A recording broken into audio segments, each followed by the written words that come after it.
Здравейте, аз съм Виктория и днес ще се занимаваме с Play-Doh. Това Play-Doh е за правене на рокли на един специален модел. Сега да го отворим. Вътре са ето тези фигурки за правене на роклята. Фигурката на пепеляшка,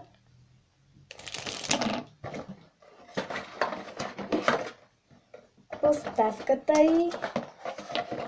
и това, с което не знам точно как се казва, но с него се затиска Play-Doh.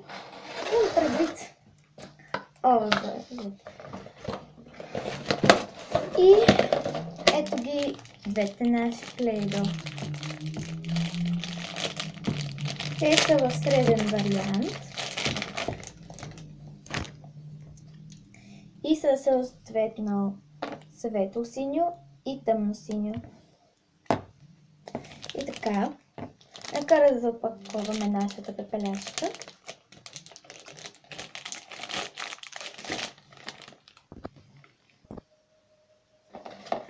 Забравих, има и още нещо, което забравих да извадя. Тези формички на сърчица и капчица. И така, ето е пепеляшка. Нека я сложим в нейната поставка. Както виждате, тя има обувки, но тъй като те се закриват и не се виждат при слагането, тук има формички за обувки. Така, нека направим на пепеляшка на нова рокля. Да видим, може да направим някои от тези тук. Те всички са много хубави, но не смятам да си направя една, каквато аз си искам.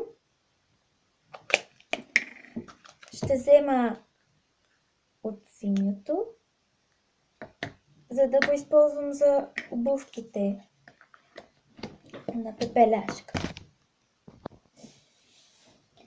И ето ги обувките на пепеляшка. Запълних ги. Само да прибера крайдото. А сега да започнем с роклята. Първо ще използвам това. Както виждате, тук има формички и когато правим ето така по пластилина и те се отбелязват по пластилина, за това не е обикновено. Ще взема малко. Ето толкова ми е достатъчно и ще го разтъкам. Трябва да ви се получи много дълго.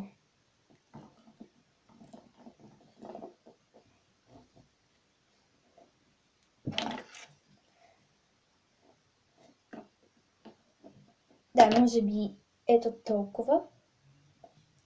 И сега взимате формичката и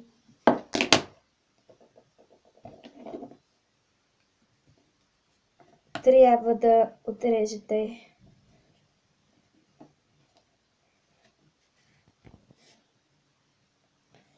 трябва да ви се получи ето така. И след това взимате частта. Трябва много да внимавате с корната и я слагате на пепеляшка. Ето така. Сега, за другата част от роклята трябва да взема от тъмното синьо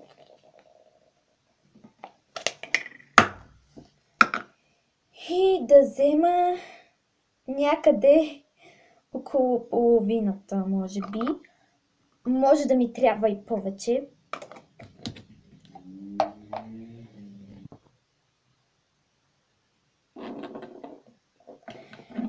Така. Всъщност, ви трябва около половината плейдо. Ето толкова. Да го разтъркате. Взимате формичката за роклята и хубаво натискате. Трябва да ви се получи ето така. И мисля, че трябва да махнете тази част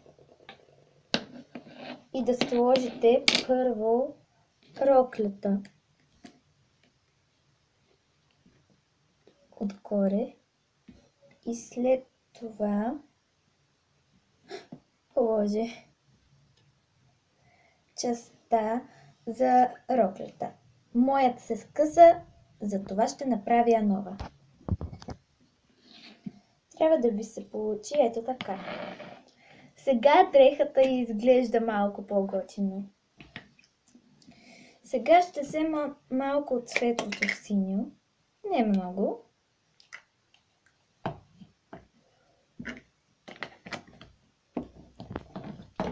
И ще го разтърка нещо с това.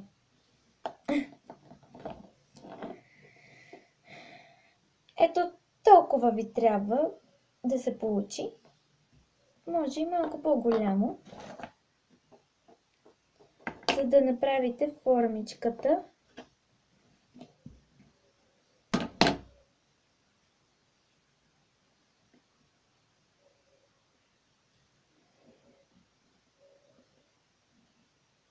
За бюстието. Ето я. И майче нещо сгреших отново. Но нищо.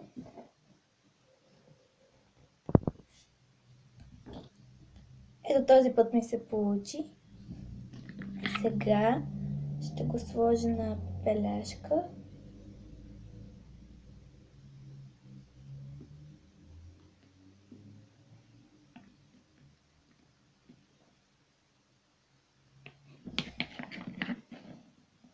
Ето така. Вече има и бюстие. Може да им направим някакви украси с ето тези формички тук. Може би диадема. Ще направя тъмно-синя диадема на пепеляшка.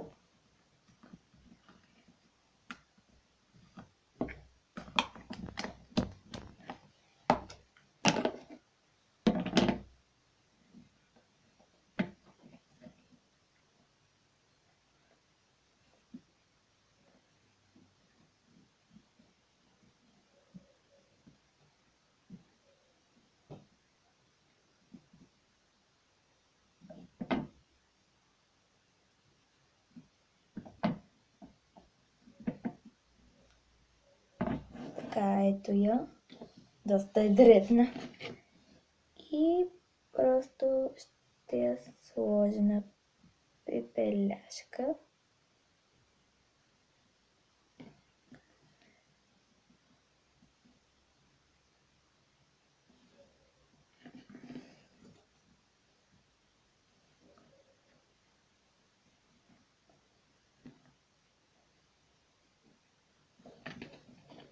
Ето така. Ето така. Виждате ли диадемата? Това, че започнах да правя диадеми, не значи, че съм приключила. Ще направя, може би, още няколко неща. Ще взема малко тъмно плейдо.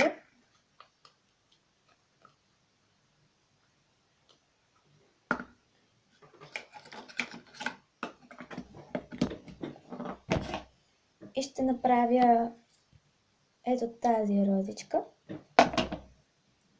с него.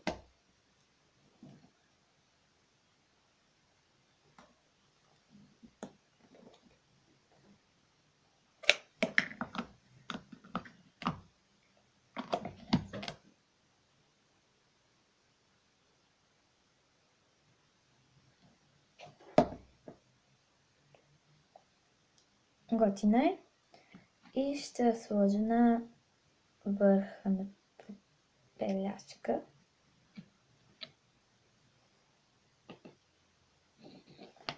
Ето така.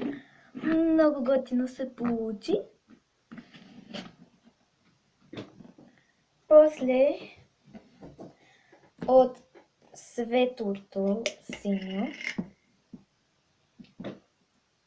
ще взема малко плейдо и ще направя една малка панделка.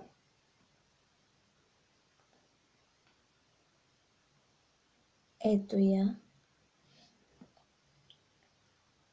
И ще я сложа на пепеляшка.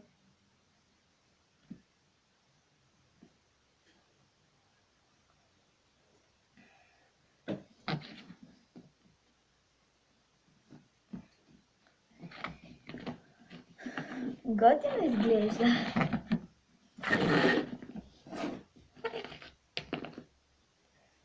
Сега ще трябва да прибера това плейдо.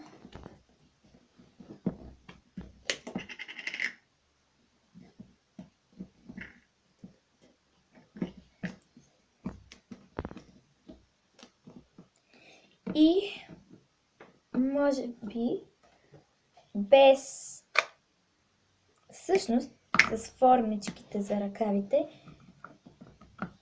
ето тези, които всъщност трябваше да са с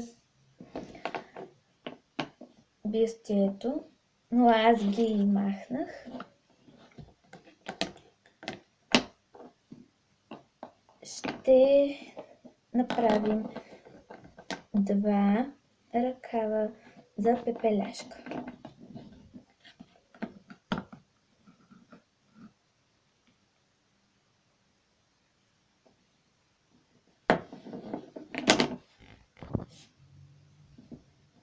Ето ги двата ръкава. Сега трябва да ги сложа. Няма да ги сложа в правата им форма, както е обикновено.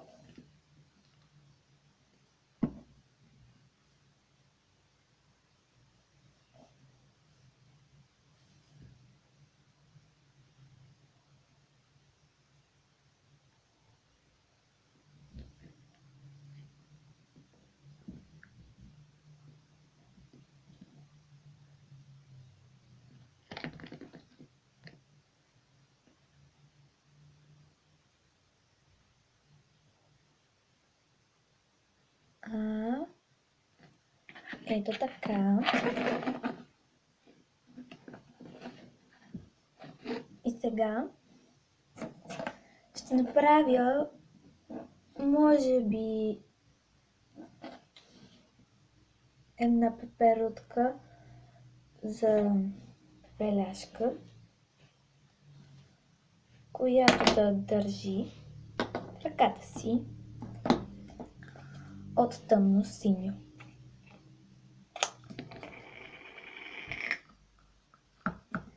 Ще взема съвсем малко. Роклята е готова, но сега, защото не използвахме никоя от тези формички в роклята, ще направя две от тях. И ето ги.